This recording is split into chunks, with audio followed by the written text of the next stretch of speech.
One thing that can be really hard for traumatized people is the pressure they feel when they make decisions.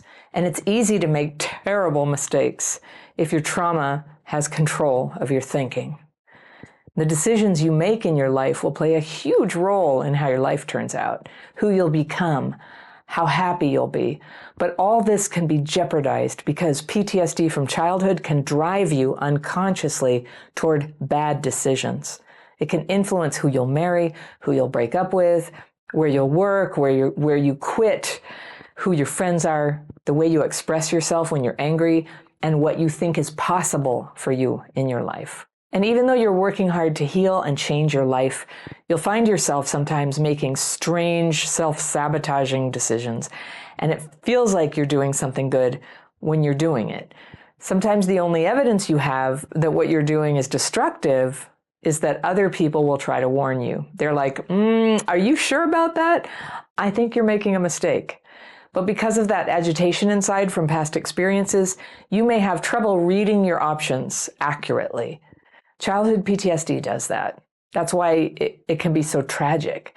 When you get the feedback from other people that from the outside it looks like you're making a mistake, you might be inclined to dismiss it and instead blame other people and say, you're judging me, or you just don't understand. I've done that.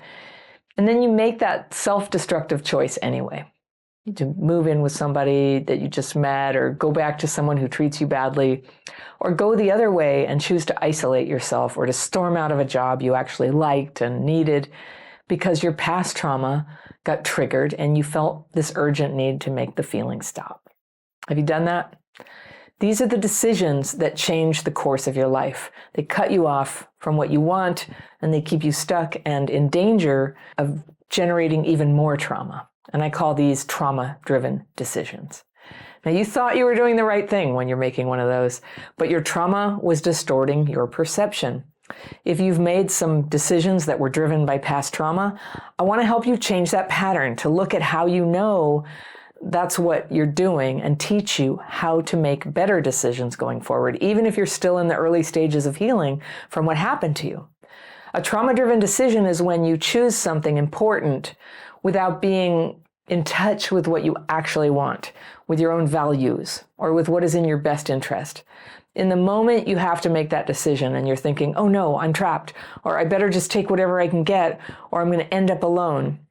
Or you submit to pressure to make a financial decision that you know on some level isn't a good idea. Now, why do we do this? I'm going to speculate it's a brain thing. It could be dysregulation, which you've heard me talk about a lot. That's the chaotic state you may have experienced when something triggers you, or you might feel flustered, or your mind might go blank. And sometimes in dysregulation, you'll react with strong emotions or even emotional numbness. And a lot of systems in your brain and nervous system are going slightly out of sync when you're dysregulated, including your mood, your thinking, your physiology. And in particular, it can complicate your thinking when you're making a decision. And this is from a study out of the University of Wisconsin. It turns out just the stress of making a decision can short circuit your reasoning. And it can make it really hard to give appropriate weight to the risk involved in the decision that faces you. You can't see the downside of it, or not accurately, not in the moment. And at the same time, the stress of the decision heightens your emotions. So let's say you're on a first date and you know you shouldn't rush in, but just the act of trying to decide what to do at the end of the evening can shut down your ability to evaluate risk and increase the emotional intensity that's telling you, oh, hell yeah, go do it. There's nothing to lose. And this can apply not just to dating, but all kinds of decisions that you make. It can prompt you to buy an expensive appliance, or to tell off your boss and yell at them, give them a piece of your mind. It can prompt you to lie about something important. And in the moment, it seems like no big deal, but with CPTSD, your normal sense of what's a good idea and a bad idea can be dampened or shut down. You can't sense the potential consequences, not really. And from the outside, it looks just like plain old impulsiveness. You know, you can't delay gratification, and yes, that accurately describes it, but from the inside, here's what it feels like. Like you just want the feeling of chaotic pressure to decide to stop. And so making a decision feels like it will do that. And I want you to think about the feeling that you get when you're under pressure, when you've made an impulsive decision, because it can help you to notice when it happens again. Only this time you can say to yourself, oh, this pressure feeling again, I know it, and right now I'm in danger of making a trauma-driven decision. Just noticing this can help you pause your decision making and use your tools to re-regulate yourself and get a reality check. We need that because otherwise we risk making a major decision, not because it's best for us, but because our trauma was distorting things and driving us. Anger does it, hurry does it, shame does it, hating ourselves and wanting the feeling to stop does it. Because when that sadness and emptiness of CPTSD are just burning in you and something that seems like it might make you feel better appears in front of you, a person, something you buy, a vacation, there's a desperation just to feel okay. And you grasp onto these decisions for what feels like survival, or what feels like the only chance you have that one good thing that you never had will ever be yours. So it feels worth it to just go for it, no matter what happens after that. And I do understand that. I've been there, making some ridiculous sacrifice to feel the feeling of fulfillment just for a little while, to try to feel some dignity, to try to feel legitimate for once. And you know, on some level, it won't work out, but at least it's something instead of nothing, right? At least you're trying. So when you're in the process of deciding something destructive, it doesn't feel destructive. In fact, quite the opposite. It feels like release.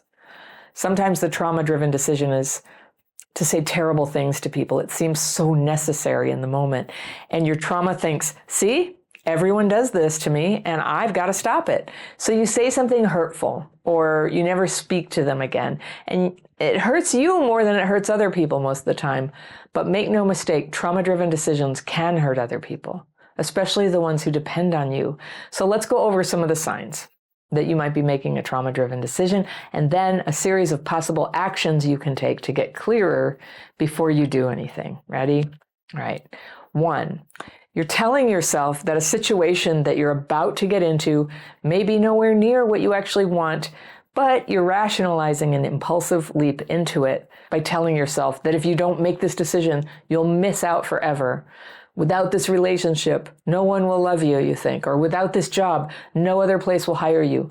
Without this apartment, no other landlord will rent to you. So you jump in. Number 2 is the opposite. When you go running out on something you normally feel is a good part of your life, a job, a relationship, or friendship, you're angry, so you leave, or out of shame you leave, or you panic, or you try to make someone see how it feels. I'll show them. Have you ever done that? Okay. Still going to go through these. We'll talk about what to do in a minute. A third kind is a trauma-driven decision when you just do the thing other people want because you're not yet strong enough to say it's not what you want. And sometimes this is people-pleasing, or sometimes it's just confusion about what you want.